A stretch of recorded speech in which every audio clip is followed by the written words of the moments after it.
Hello there and welcome to my channel. This video is part of a gingerbread Halloween challenge and I'm going to be telling you more about that a little later.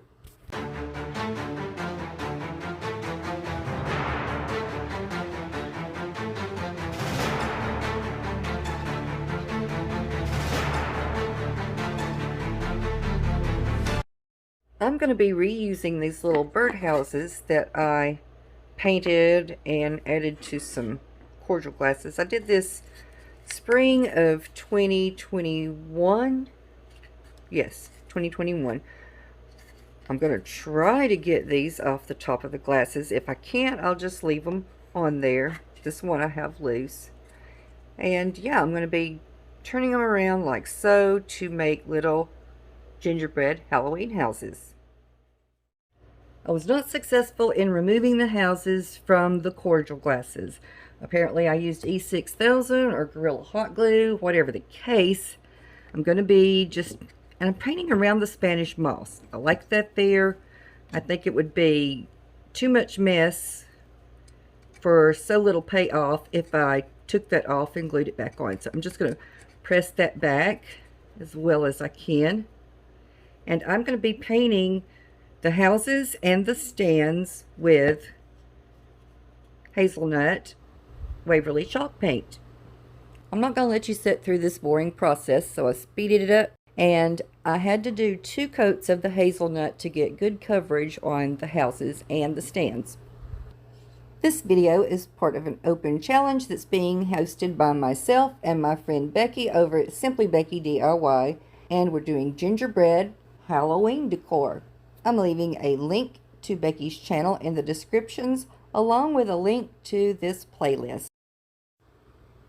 I started adding details to the smallest house first. Well, the shortest at least. It's not on a stand. And I'm using here purple puff paint, making some little shingle detail looking lines on there. And of course I do that on both sides. And then I go in between those and put some little white polka dots. I want this one to look like a true gingerbread cookie. And then I added some squares to look like windows on each side. Since this is a Halloween house, I didn't stress about getting everything perfectly straight. And a little square up top for a window there. I did all that in white and then came back in with my purple and added some more little details. Just a little scroll work there. I tried to make little lines coming away from the windows with the purple puff paint to kind of look like jagged edges of broken shutters. I don't know if that comes across or not. But then I let that dry for a while. I put a few more little details on there. Just some little dots. I like little clusters of dots. And I didn't do the back side. This is going to be against a wall on top of my bookcase, about mantle height. So yeah, there's what we going on. There's what we got going on now. Anyway, I'm gonna take some of these little square beads, and I want to spell out something like spooky, witchy, boo. Okay, let's glue that right beside the door. And I just use my small low temp glue gun here. And I think we're done. Yes, we're done. Isn't that cute? And here is my little purple witchy gingerbread cottage, my little pretties.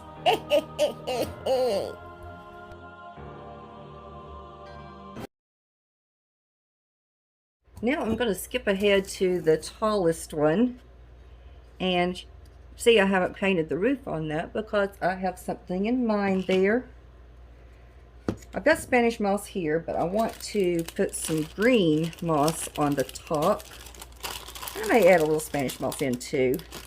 I thought that would give kind of a creepy texture. I wanted to use some of the moss sheets, but apparently I'm out of those because this is all that was in my moss box. Does anybody else have a tote of moss? Yeah, I'm gonna let that hang over a bit like that, nice and creepy. And I'll pick up what I drop off later. I didn't worry so much about trying to get the entire roof covered because it's already light green from the spray paint I used on it before. Since all this Spanish moss is on this side, I'm going to go ahead with this being the front of the house. So I need something to cover up that hole. I'm going to use a googly eye. We'll make this a monstrous house. Let's see if that fits. Ooh, barely. But yes, it do. The package says it's 25 millimeter, if anybody needs to know that information. I used my low temp glue again and just went around that opening and dropped the eyeball on. Now I'm going to be using green puff paint on this one for the majority of the color on there. So we got the greenhouse up here. We're going to make it kind of swampy looking. And since I've got this little bird perch here, I'm going to cut that down. I'm not going to try to get it all the way off. If it comes off, so be it, but I want to cut it down and I'll make that the doorknob on the house. There we go. Get the rest of that with my heavy-duty scissors. Alrighty. So put me a little dab of green on the end of that. There's the doorknob. Since the paint didn't do well here, I'm going to put the door over to this side. Let's see, how am I going to do that? Turn it upside down, I guess. That's better.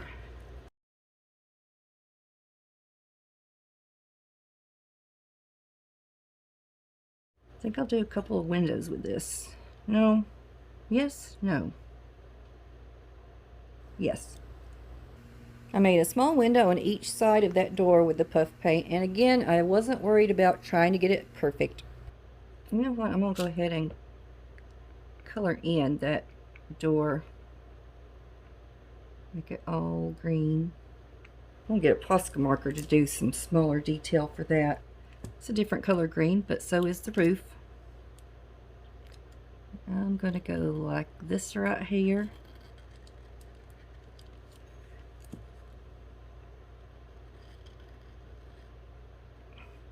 Actually, I need to go around that eye with the puff paint, I think. Ugh, that one looks horrible. Well, it's a Halloween house. I thought of using one of the ping pong eyeballs from Dollar Tree.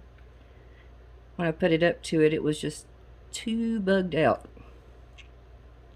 I think this little googly eye, or this big googly eye, looks great. It kind of reminds me of Mike Wazowski from Monsters, Inc.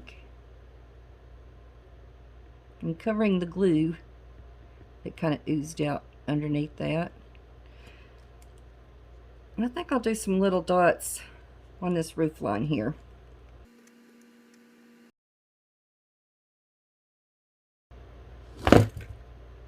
No, that did not just happen.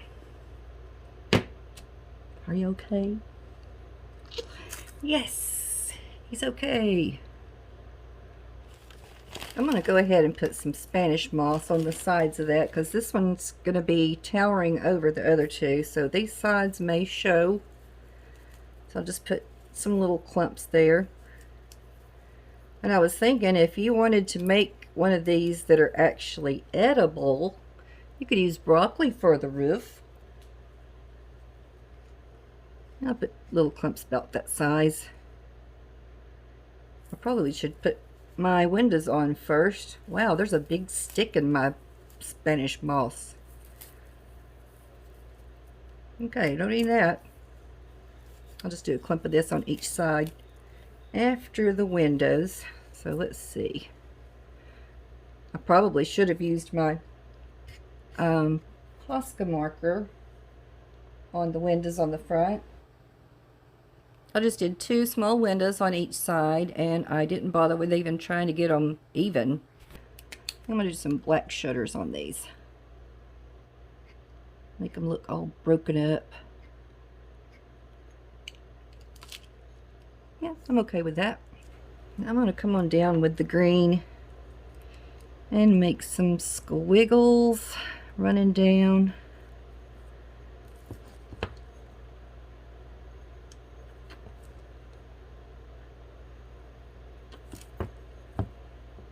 Just a few on the front and sides. I'm going to go around this too, where those two cordial glasses meet, since it's not covered with the Spanish moss. I'll go ahead and make that blend in better. And then what I'm going to do on the bottom glass is make some little polka dots.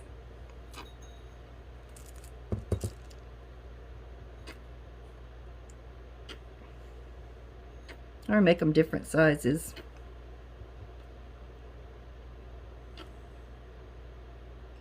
It's just looking too dark. So I'm going to take white and kind of lighten it up a bit. The only white I have on there is the eyeball. But let's see. I'll go in between these green dots with some white dots. Isn't it funny how just adding little dots of a different color make a big difference? Maybe go around this door. I'll have to flip it upside down again. I'm trying to stay off that Spanish moss as much as possible. Yeah, I'm just adding some more little frosting details here. And I'll go inside those window panes. Just adding a blob.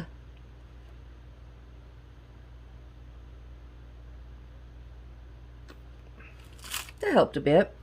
So let me just squiggle on down the front with this white. I love making squiggly lines with puff paint for whatever reason, but in this case it looks like snakes.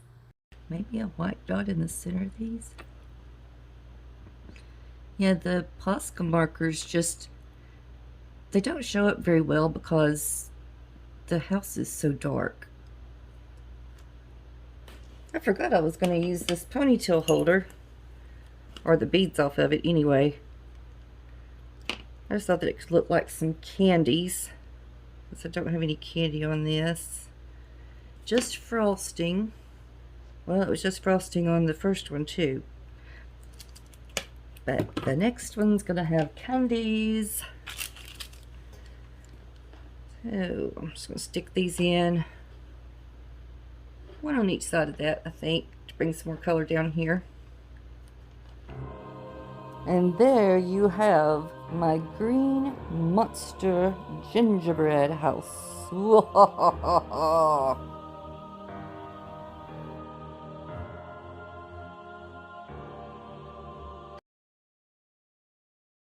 Moving along to the middle-sized one. Doing something different on the roof here. And I'm going to make this the front of this one as well. I'm going to try to cut that all the way down. Better lay it down first so I can get a grip.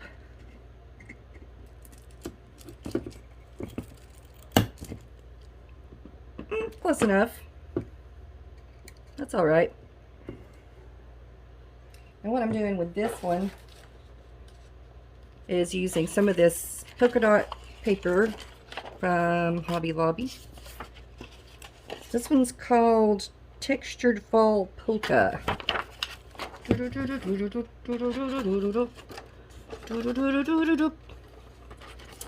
me get a measurement here.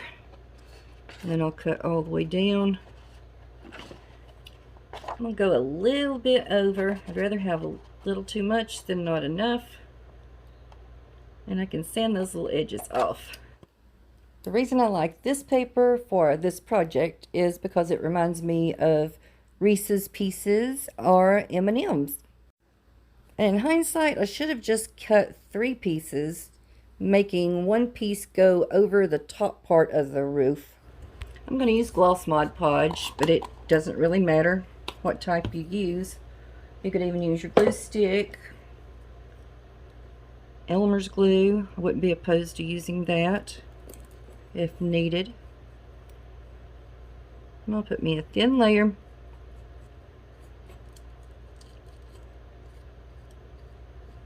And then put those pieces down.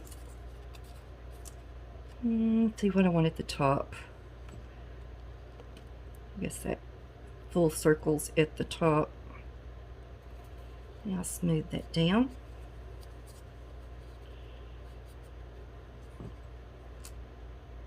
And I'll add a little Mod Podge down here.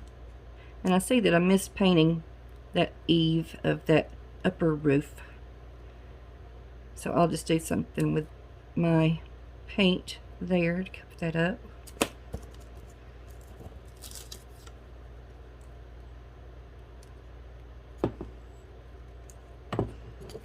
Okay, I'm going to move that down just a little bit.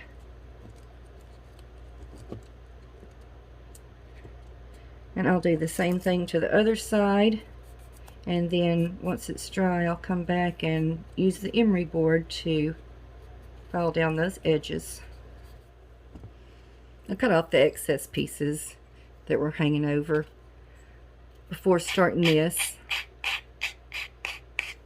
And I didn't even try to match up the patterns from the top portion of the roof and the bottom, because I want it to be noticeable that it's two different pieces, I guess you would say. I'm going to use some chocolate candies around the house. These are some I picked up off Amazon.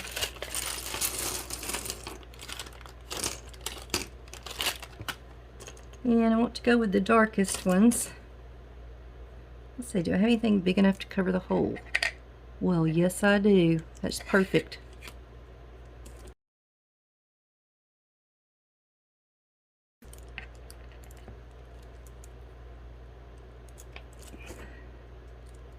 Alright, I can go around that and cover up the glue. Let's see what I have. This was kind of a long process trying to figure out which of the candies, well, and cookies, donuts, all kinds of sweets, I had to figure out which I wanted to use. Now that pumpkin there, the jack-o'-lantern, knew I had to use that one right by where the door is going to be. And then I used some chocolate pieces to kind of resemble window panes that were broken, the chocolate with a bite out. So I mixed those up, and then I put one of these, I guess it's supposed to be a donut with sprinkles, put that at the top of those. And the door is actually a little stand for a coffee house, but it was about the right size.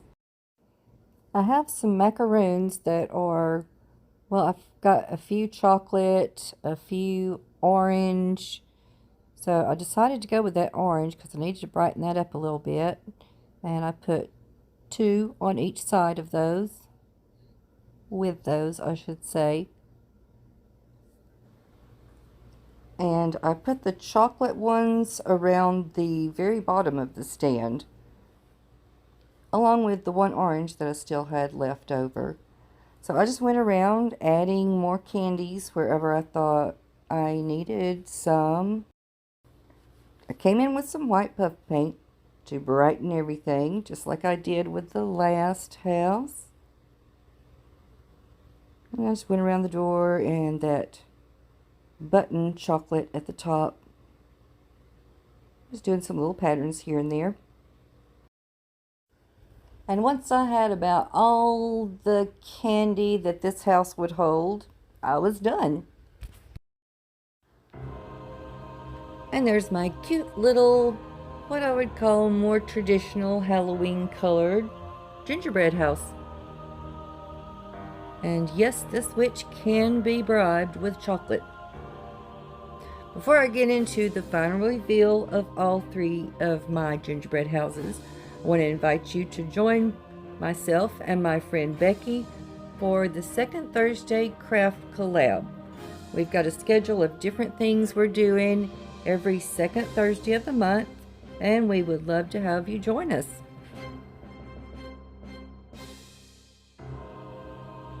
As always, I thank you so very much for watching my video. If you liked it, let me know by leaving a thumbs up. And if you're not already subscribed, go ahead and hit the subscribe button on your way out. Until next time, bye-bye.